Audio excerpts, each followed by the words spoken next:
Alright folks, I want to talk to y'all today.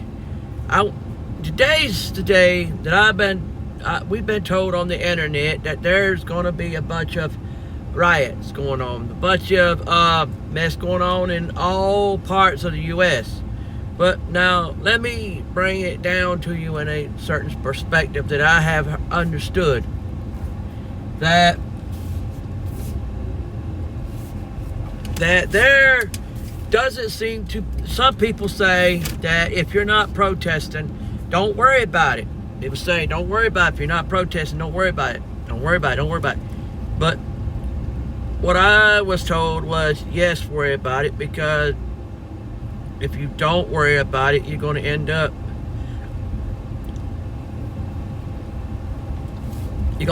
in a situation where if you don't take it seriously, you might get in the middle of it. Like in my county where I'm from, they said sometime later on in the day, for so many hours or seconds or minutes or whatever you want to call it, there was supposed to be a meeting going on. And you know, when they call it by different names, meetings or whatever, some of them are considered organized riots. There are such a thing where organized riots are riots that people, places, or things had decided they wanted to take over the riot and make the riot their riot. So if I told you there was a riot today and I told you what time it was going to be, see, that's one of the modern versions of a riot. See, in the old days, a riot had no scheduling. In the old days, a riot was just something that people did when they wanted to start trouble. And I don't know when the flash bombing thing happened, you know, the thing where you've got something, you're wearing two sets of clothes, you make your second set of clothes be something you can rip off and show what's on the other set of clothes and all that. I don't know. All I know is that the flash mob or the flash bomb thing was the one where if I wore a shirt that advertised something, but I covered it up with another shirt, but the second shirt was like a zipper jacket or something, then the second shirt, I would, at a certain point like me and some people would get together, play music, and at some point in the music, I'd unzip my second shirt, and under it would be the first shirt, and it'd be telling whatever advertisement I had. So there's where that came in at. Well, being it like that, that was there. I don't know when that came out. And then there was the old-fashioned riots where people just got mad and just decided today's the day we're going to rise up and go against the status quo or whatever they wanted to go against. But now we got the old-fashioned and the new-fashioned meeting together. We've got sometimes riots happen where people just bam and people come rioting. Then there's the one nowadays where a company gives money to somebody to get people organized to riot against something that both the payer and the one getting paid don't like. Like, say if I was a millionaire, and say as a millionaire, I decided to pay some people to riot. I pay them to riot, but then when I pay them to riot, then as they're rioting, not only are they rioting in behalf of, they don't like something, but they're also rioting on behalf of the fact I don't like it either. So, okay, so if there was a riot against the president, I'm just saying, don't start thinking, oh, now we got to arrest this guy because he said that. I'm not having a problem with no president, past, present, or future. It's just an example. Say someone had a problem with the president and they rioted against the president. If you look at how the riot is going, a lot of times some of these riots are funded by people. And give example, say I was a man and I paid some money to some people to riot. What my point is by paying these people that money to riot is that they're on three agendas. One is they don't like what they're going against, and I don't like it, and me paying them showed it. And it's about, like, say if it was the president, like I said, and they didn't like the president, but say I paid them to riot against the president. So what you said was that, number one, I don't like the president. Number two, you didn't like the president. Number three, there's the president. So the president was the object. I'll say it, object. And these other people over here wanted to do something against the president, but they didn't know how. So I came along and said, hey, what if I give you some money to protest? Basically, paid rioters, people to get paid to riot. You can sit out there and get so many there are people that get hundreds or thousands of dollars to protest about things. Some they don't like, and some it's like, I don't even know what I'm protesting against, but I get paid for it. But they don't understand that pay, if you get away with it, you get away with it. But if you don't, you go to jail. And they're talking about today's the day that they're going to do all this all over the United States. They already had ICE out, and that, I don't know if y'all seen that video where it makes it look like that some of the people in Washington are singing about the ICE. They come up, mega ice, ice baby. What they basically made it sound like in that song is that ICE was mega ice, meaning Trump controlled ICE. Well, now, wait a minute, people. Why can't we go back to the part of the story, rewind everything. The first ever stuff that was ever said till now. There's millions and thousands of things said, but you know what I never heard a word of? Where was it said in any of this mess about God and Jesus? I know I'm getting preachy today, but I'm going to do it this way. I have never heard nobody say anything about God and Jesus and heaven and hell and the Bible and the cross and anything to do with God and Jesus and the devil. They left religion, they left beliefs out of the whole thing. They talk about what the protest is. They talk about what it isn't. They talk about that some of these protesters are getting paid to do this, get paid to do it. Man, do you really hate this stuff that you're protesting? Or do you just do it because you get paid for it? See, the devil done came in and messed it all up. And I'm telling you, folks, it's dumb, stupid, and ignorant when you sit down and think about it. I'm sorry, but I was tired of it from the get-go. And I told people, we need to take it seriously, yes, but we don't need to act like chickens with our heads cut off because the devil's trying to scare you. Something didn't go the devil's way, and he is a wah like a little baby, and he wants to flare up and start something. I ain't perfect myself, but you know what? Neither are you, and the devil is worse than all of us, and he's just trying to start something with you because you let it happen, because you let it seep into your minds. If you're going to be somebody, a broken Christian is a person. I believe there are multiple Christians. There are true Christians, broken Christians, and cussing Christians. Broken Christians ain't nothing but a step down from a true Christian like myself. I'm a broken Christian.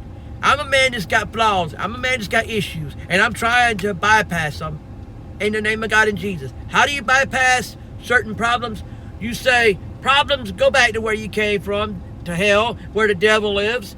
And God and Jesus, if there's any problems I need in the future, let there be problems of God and Jesus. Problems that God and Jesus want me to worry about. Not stuff the devil gave me that God and Jesus said, stop worrying about it. And y'all need to stop this mess, trying to scare people, trying to put people out there in fear, thinking that you so better than anybody else because you got everybody acting like chickens with their heads cut off. Devil, leave it alone. Leave the people alone that are causing the problems, and leave the people alone that you're worrying. Stop the mess. I love you, God and Jesus, and I want to be with you all the time, God and Jesus. But it's hard when the devil's sitting there trying to throw his weight around, trying to say, you know what? I know what, and I've seen what, and I've been there. I've been to the top of the mountain. I've been down to the floor before. When I say the mountain, I mean the mountain that you are given and the mountain I'm given. I've been to the top of my mountain, the mountain that God said to go up to. And I've even fell off of it, had to get back up and go back again. I keep falling off that mountain daily. We all do. We all fall off the Christian mountain. And we got to get up and go back up it again. There ain't no need. You remember that dude on The Price is Right? That dude, whatever he was. You know what? You got to be like that man. Keep going up that mountain. Keep going up that mountain till you get to the point where you're saying, yeah, God and Jesus, I'm with you right now. There ain't no need in us to hollering about nothing wrong or nothing right. We need to talk about God and Jesus. I know people say, well, right and wrong is the issue. Yeah, but if you talk about God and Jesus, then automatically you get your answer.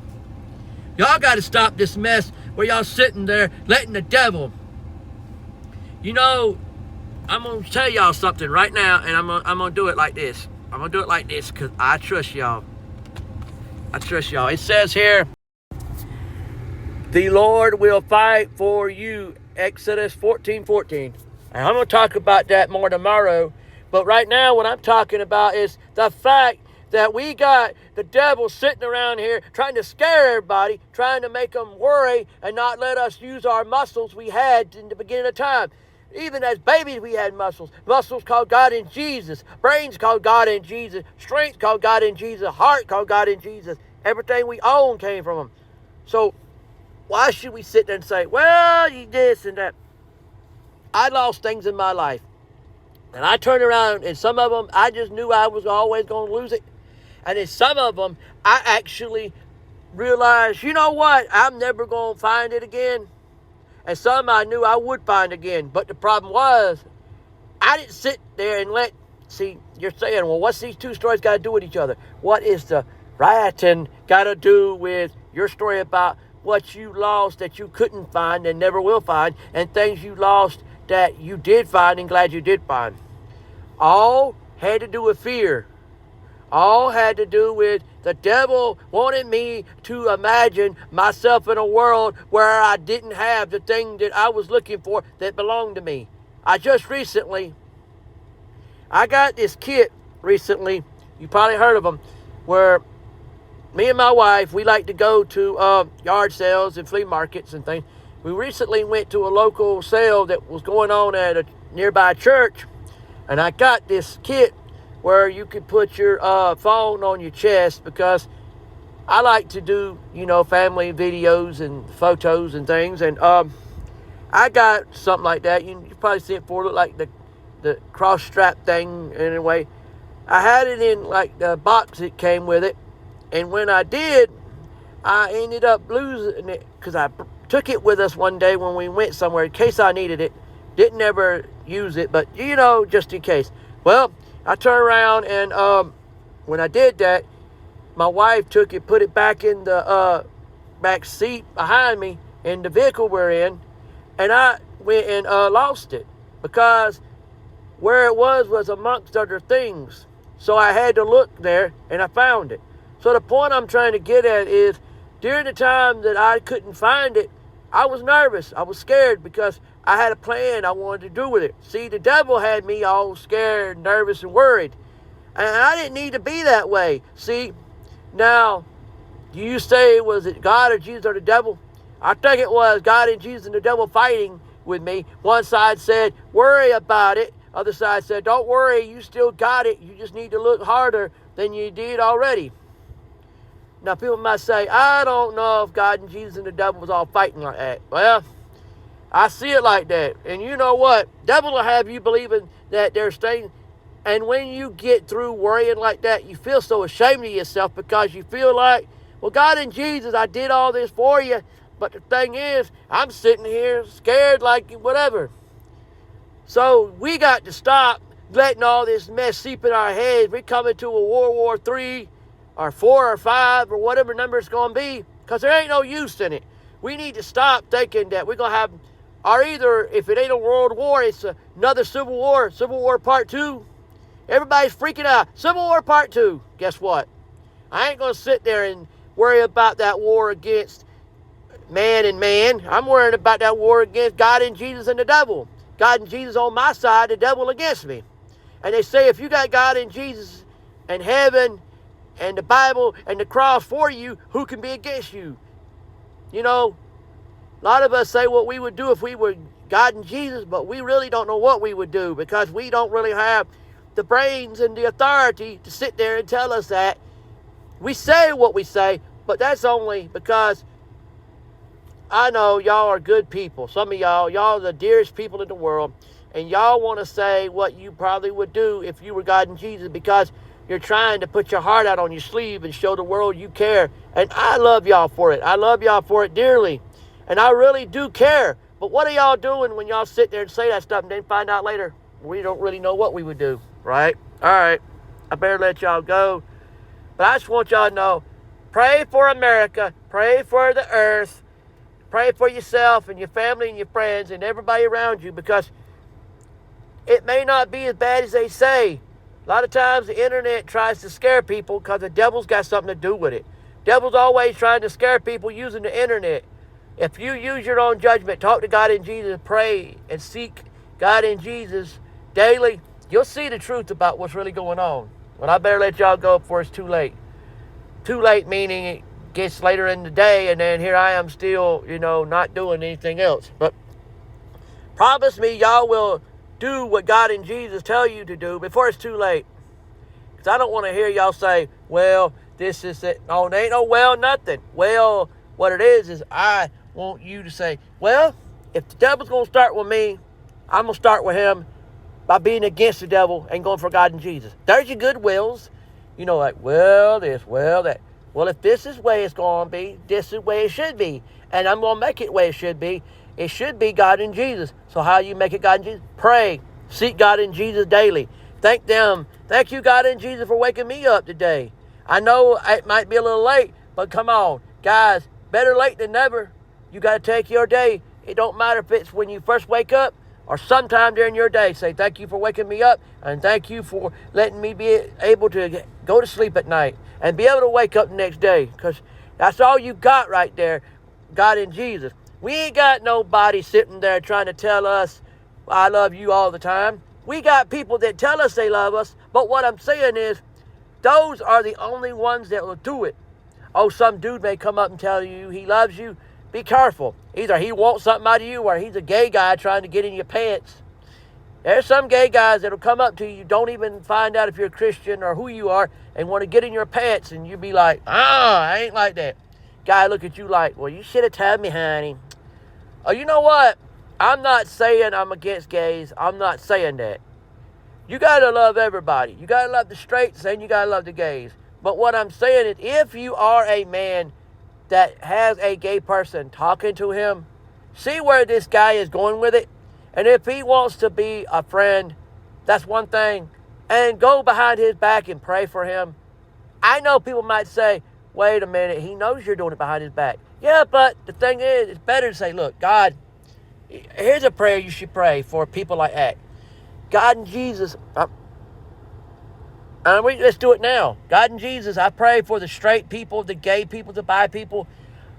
I know you got a reason for why they are the way they are, whether it be by their hands or by your hands. But I do know one thing for sure. Whatever the plan is for their life, please let it go the way it should. Because you got a reason for everything, God and Jesus, whether it be by whose hands. But you know what, God and Jesus, no matter what goes on in this world, I want you to be the almighty determinator of what I do, what you do, what everybody does. Not, oh, well, he's a gay guy, so he don't need to be in the world. Nope. I say it's a gay guy, it's a straight guy, it's a bi guy, and whatever reason they're in this earth, help them. And if they're transsexual, whatever their reason for being on this earth is, let it be God's will. I know you say, whoa, brother, no. Yes, I say yes. I say whatever reason that a gay man is on earth, whatever reason a straight man is on earth, no matter what reason a transsexual is on earth, I want God and Jesus to handle it. Don't sit there and talk names about them. Don't talk bashing about them. Don't talk negativity about them. Just go out there and say, hey, whoever you are on earth, and whatever reason you're here on earth, let that reason be God's reason, and let God and Jesus take care of it. Don't sit there and try to take care of it yourself. And I pray we all can see that. I pray for the riots. I pray for the states. I pray for the counties. I pray for the countries. I pray for everybody, no matter who they are, to get well in all that space of life. Y'all need to come to God and Jesus. Y'all do. Y'all do need to. Y'all need to come and realize where y'all are wrong. Because y'all need to learn. Y'all have never really come to the end of your road where you had to stop and tell yourself, I'm at a dead end. But really you're not at a dead end. You just have to, it's like a secret door at your dead end. You go down the road and you see a dead end. You say, well, I can't go no further. Well, if you turn to God in Jesus, then all of a sudden, it's like a wall goes up in the air and there is more road behind that wall and you got to keep on going. But you can't do that if you keep going to that dead end and then, oh, there's nothing I can do, nothing I can do. Yeah, there is. So right now, we need to stop what we're doing and just let it go and say, look, God in Jesus, I'm going to be all about you. So that means that all the dead ends are taken away from me and I can go straight on to heaven. All right. I love y'all. And I want y'all to be happy. Be safe, be sound. Don't sit there and let the whole world tell you who's the boss. Because if you want the world to tell you who's the boss, you let a Christian man get in your face. When I say get in your face, there's right ways and wrong ways to get in someone's face. To get in someone's face the right way is to sit them down, talk to them like you're supposed to, and let common sense be the situation. Like I'm getting in your face now, like that. Like I've got in your face before, like that. When people get in your face like I've done before, then if they're Christians, let them tell you who's the boss. They'll tell you it's God and Jesus, and they'll tell you that because they let that be their boss too. And you know it. I know it as well as you do. Now you people out there, and I'm pinpointing before I go. You people out there that want to go to church on Sundays, on Saturdays, on Wednesdays, on Fridays nights, and want to sit there and talk about F this, F that. You know what? Then you want to sit there and want to whip the tar out your kids. Whip, whatever you want to say, the tar out your kids because they said it too. Yeah, right. Well, go ahead and tell the world the truth. I should have whooped my own tail, and God's going to whoop my tail, and Jesus is going to whoop my tail because I showed my kids how to cuss. I'm going to blame it on other people that cuss. Look, every person that ever cussed in front of your kid, that's their fault. I'm sorry. The world who cusses in front of a kid is the one that is at fault. But the world that tries to teach the kid Christian ways, God and Jesus ways, is the one that's having a hard time because the other world is trying to come against them. In Christianity, it's the world of sin versus the world of Christianity, and you know it. Well, I better let y'all go. But I want y'all to know I love y'all. And I want y'all to stay safe and sound. Don't let all this mess the devil's saying just get you scared. Be cautious, but don't be so cautious you don't do nothing. God bless y'all. Have a nice day.